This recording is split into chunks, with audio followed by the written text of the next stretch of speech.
A very good morning, class 10 students. I welcome you all on this online platform provided by Jagriti Classes. We were doing chapter 11th of class 10, that is Human Eye and Colorful World. So we have already started this chapter and we have seen many concepts of the chapter. So now we'll be moving ahead in the chapter. And in this now the next topic which you have to study is Tyndall effect. So Tyndall effect you all have studied in your class 9th also. So it is the same, okay, just the same topic in this chapter also you have to study, and this topic is Tyndall effect.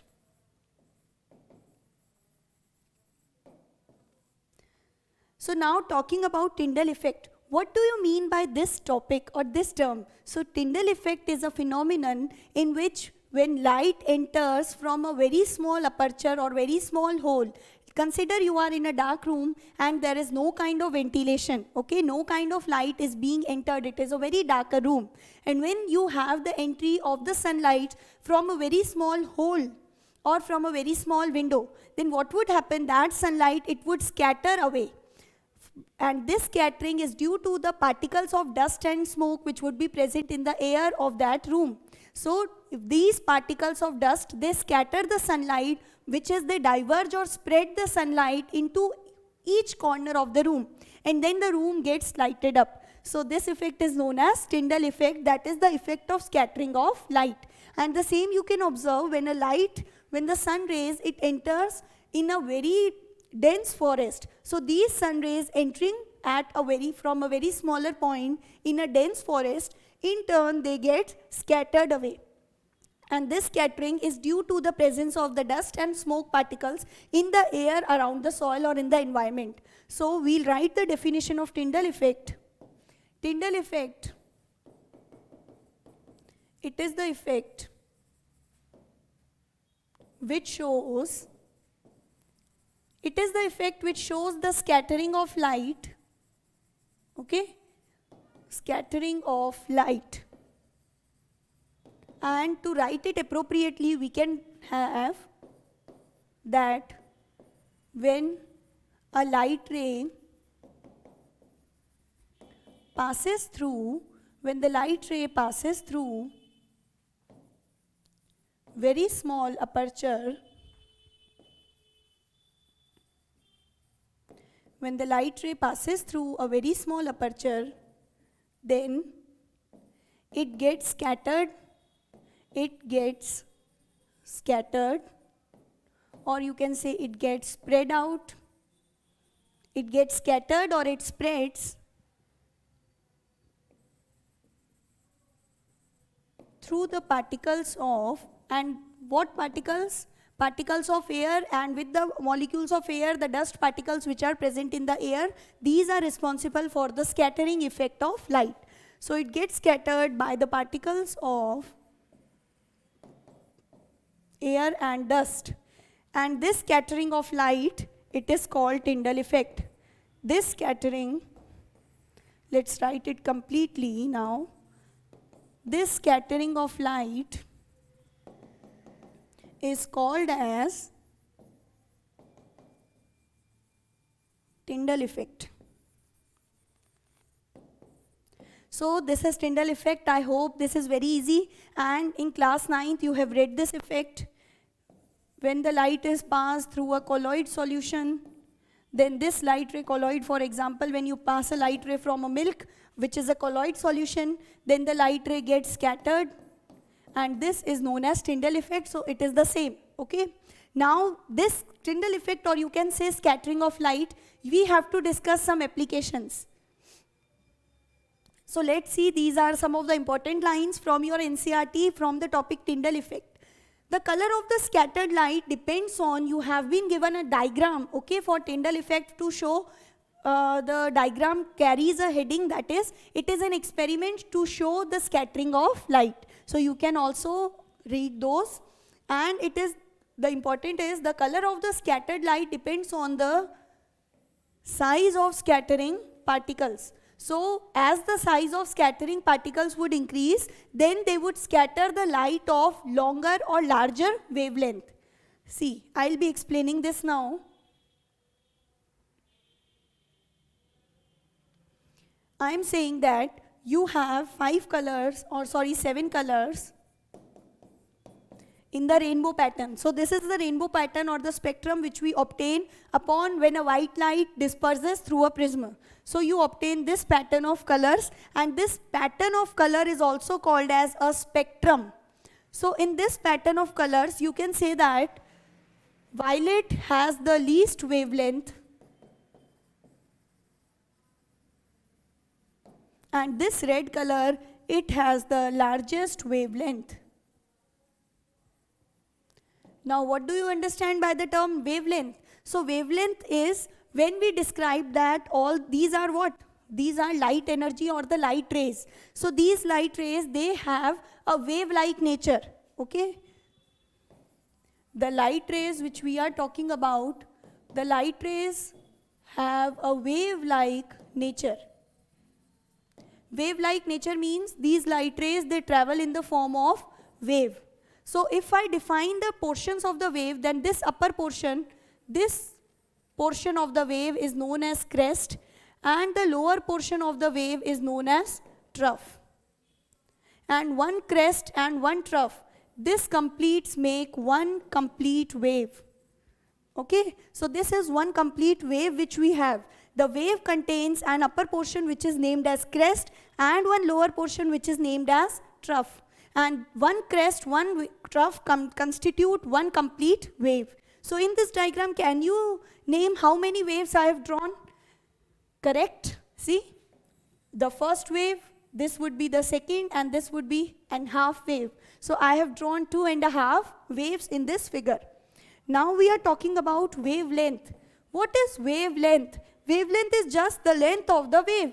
As the name signifies, wavelength, wave ki lambai, length of the wave. So here you can see, to measure the length of the wave, what we do is, we measure the distance between two consecutive crests. Two consecutive means, after this, the next crest is this. The continuously coming two consecutive crests, their distance is known as wavelength, which is represented by the symbol lambda here. So wavelength is the distance between two consecutive crests, or you can also call them to be the distance between two consecutive troughs. So here we are seeing that the violet color has the least wavelength and the red color has the largest wavelength. So in turn, we said that the colors which have lower wavelength, they would be scattered by the smaller particles. Whereas the colors which have larger wavelength, they need large particles for scattering the light rays, okay, for scattering phenomena. So in turn, if I had to draw a wave for the violet color, then because it has a lower wavelength, it means the crest and trough will be very near to each other. Whereas same if I draw a wave, this would be the wavelength, and if I draw a wave for red color, then how would the wave be drawn? The crest would have maximum distance, the two crest or two trough would have maximum distance. It means they would have the largest wavelength. So in turn, this can be the diagrammatic representation for the lower wavelength and for the largest or higher wavelength. Now it has been given that the color of scattered light depends on the size of scattering particles. It means if we want to scatter the light of lower wavelength, then it would be scattered by low sized or less sized particles. And if I want to scatter this red color which has a larger wavelength, then I would require large sized or big sized particles for its scattering. Now you have that very fine particles scatter blue light, whereas larger size particles, they would scatter red light. So because this violet, indigo and blue, these all colors are regarded to be the blue end of the spectrum, and the red color, this is regarded as the red end of the spectrum. So because all these three colors, the violet, indigo and blue, they have lower wavelengths, so these are scattered by very fine particles. And usually in our environment, in the surrounding air, you have very fine or very small dust particles present. So Generally, violet, blue and indigo are the colors, are the wavelengths which get scattered, and red is scattered only when the particles present in the environment are of larger size. The next is what? If the size of the scattering particles is large, then the scattered ray may appear white. But if we say that the particles which we are considering, the particles responsible for scattering, if these are very larger or very big in size, then what would happen? All the radiations of all the colors would get scattered. It means now the light would appear having just a single white color.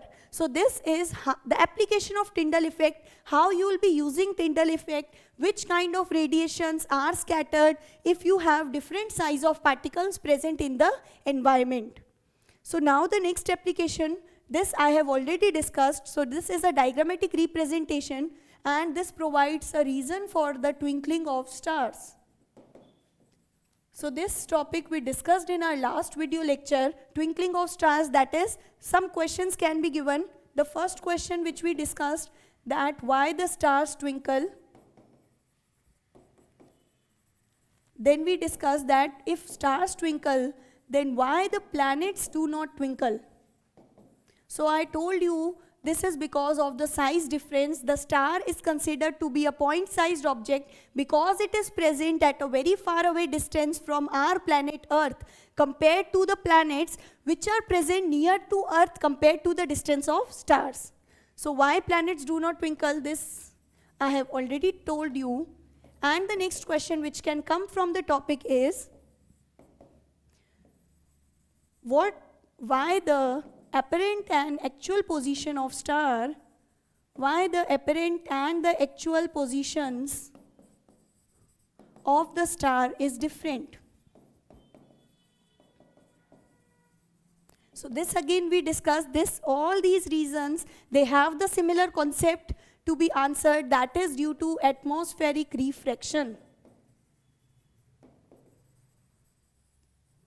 So now you can again revise. See, this is the actual position of the star, the white colored.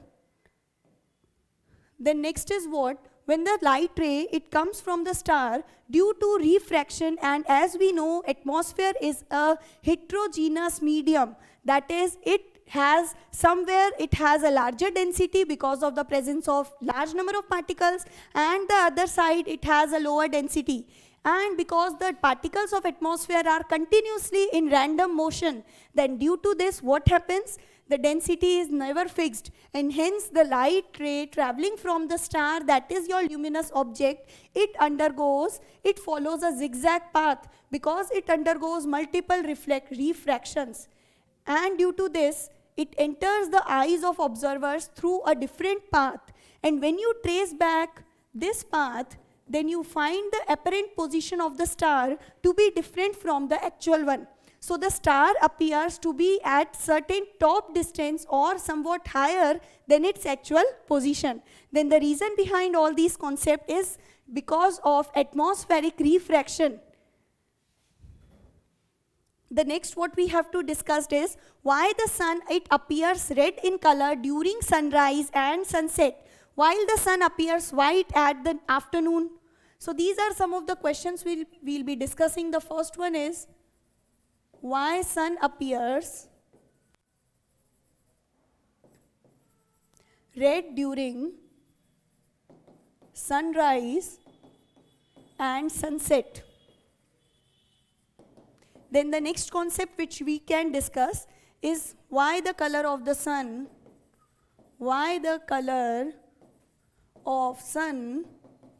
is white during afternoon. Okay, so all these questions can be answered. Let's see the concept. This concept used here is Tyndall effect or scattering. So for the answer, the concept used is Tyndall effect, or more appropriately you can say scattering of light. So here what we have is, you have been given one diagram in your NCERT books. Okay, this is the surface of Earth, or you can consider this to be the horizon. And next from here, you have Earth's surface. This is our planet Earth, and above it you have the imaginary line, which I have already told you, the horizon. And this we discussed what is the horizon and what do you mean by actual sunrise and actual sunset in our previous video lecture. So when the sun at the noon, if we are talking about, you have the sun to be present just overhead. So the position of sun at afternoon time is just overhead of the earth. So during this, what happens is, this sun, this is horizon and this is our atmosphere. Around the earth you have a thick blanket of air which is called atmosphere, and this atmosphere is heterogeneous. So this would undergo its particle would undergo the light to get refracted or scattered in different angles. So what happens is, I told you the sun at the noon, this is the overhead position of the sun, and the sun thus appears white in color, because these sun rays, when they have to reach the earth, they undergo multiple scattering, or they undergo very large amount of scattering.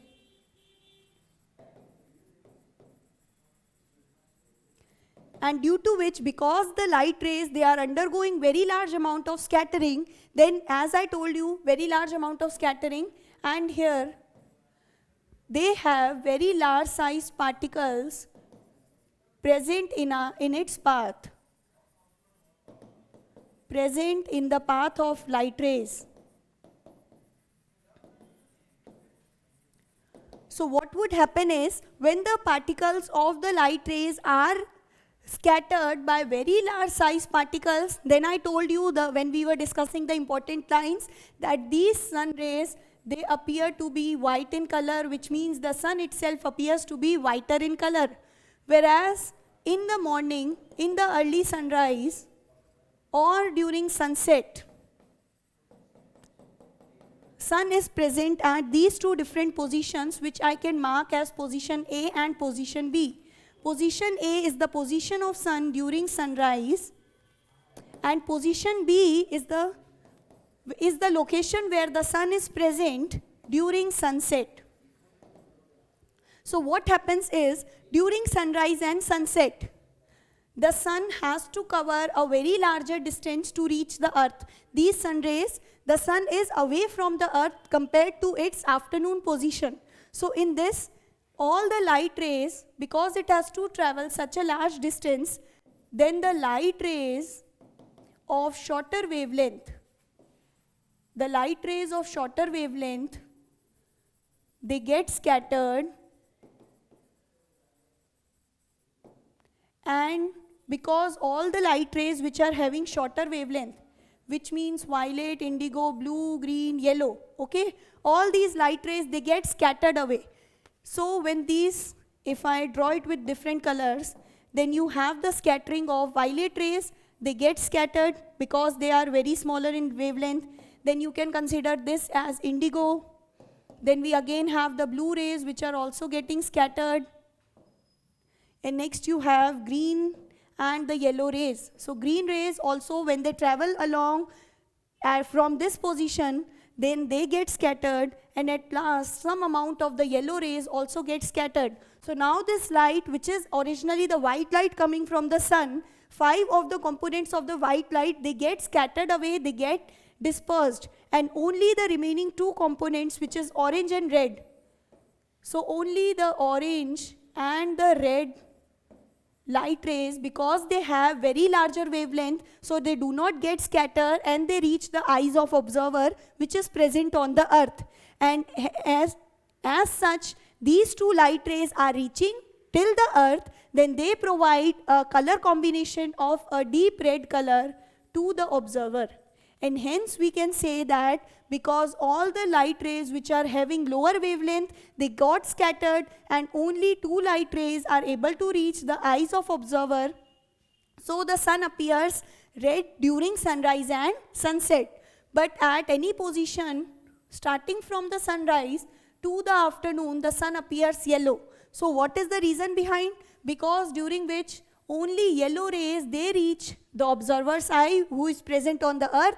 Rest all the rays, they get scattered. So these are the reasons, that is the concept of scattering for the appearance of sun in different colors. So I hope this concept is clear. When the sun is present at the sunset, when the position of sun is here, that is just crossing below the horizon, then also the sun appears red. Whereas in the noon time, the sun appears white, and in the middle, between the noon to the sunset, the sun appears yellow in color. So these are the reasons, which is based on the concept of scattering of light through the atmosphere. Now just one concept is left in the chapter, that why the sky appears blue. So the same reason, that is due to Tyndall effect, or you can say due to scattering of light rays, coming from the sun,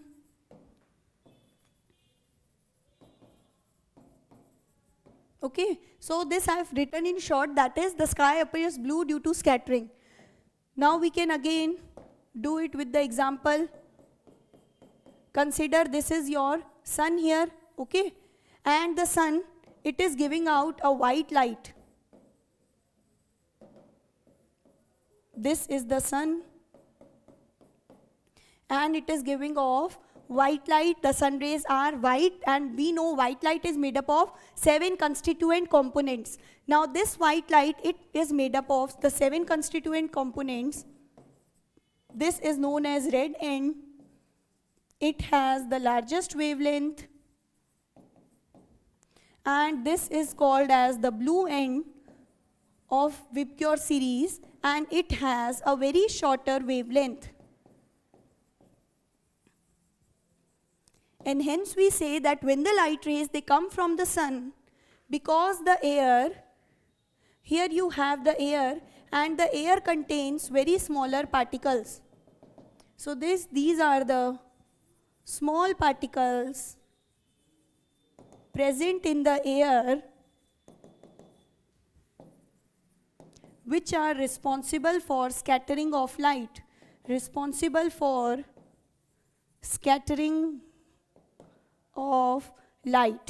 And because these particles, these are smaller in size, so the smaller sized particles can only scatter light with low or shorter wavelength, and hence only these colors, they get scattered. Because these colors, they have a shorter wavelength, and because the air contains small particles, so the violet, indigo and blue color,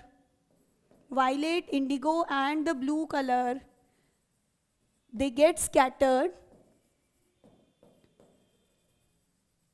And due to this scattering, what happens is, consider this is the environment, okay? And in the environment you have air. This I am considering to be the region of environment, which is the surrounding region around us. And now what it is having is, the blue light is getting scattered by the particles. So when the light rays, these are coming and these are striking the particles, as a result, the blue light rays are being scattered off from these particles. And due to the scattering of blue light in every possible direction, scattering means spreading of light in all directions. So due to the scattering of only blue light, I told you why the blue light is getting scattered, because you have very small particles in air which only have the capacity to scatter the blue color or the colors which are having shorter wavelength. And as a result, all these 3 colors get scattered, but because the violet color, it is not detected by human eye, it can't be seen by the human eye properly. And then this indigo and blue, they give a sky shade or a sky blue color, and hence their combination produces a sky blue color, and this sky blue color, it gets scattered off, and as a result you see the sky to be blue. So this is the reason why the clear sky appears blue in nature. The concept here used is of scattering, okay? And scattering is based on what? Tyndall effect. So now I hope this is clear, that what do you mean by atmospheric scattering, Tyndall effect, why the sun shows different colors when it is present at different positions at different times. And then the next application, the last one which was left, is why the clear sky appears blue in color. So this completes your chapter 11, Human Eye in Colorful World. In this we have not done the part Human Eye because it has been deleted according to the latest 2021 revised syllabus by CBSE. And next we have completed the colorful world. And this was very easy. You just have to remember some of the concept, that is atmospheric dispersion, total internal reflection, atmospheric refraction, and Tyndall effect, which you can call to be the scattering of light. And then you have to remember the uses, or you can say the applications, that is these concepts in the form of questions which are given in your books. So I hope this chapter is very interesting and it is now clear. So now from the next class, we will be beginning a new chapter. Till then, stay home, stay safe, and keep studying. And if you have any sort of doubts and queries, you can contact us anytime you feel like. So till then, thank you for joining today's class.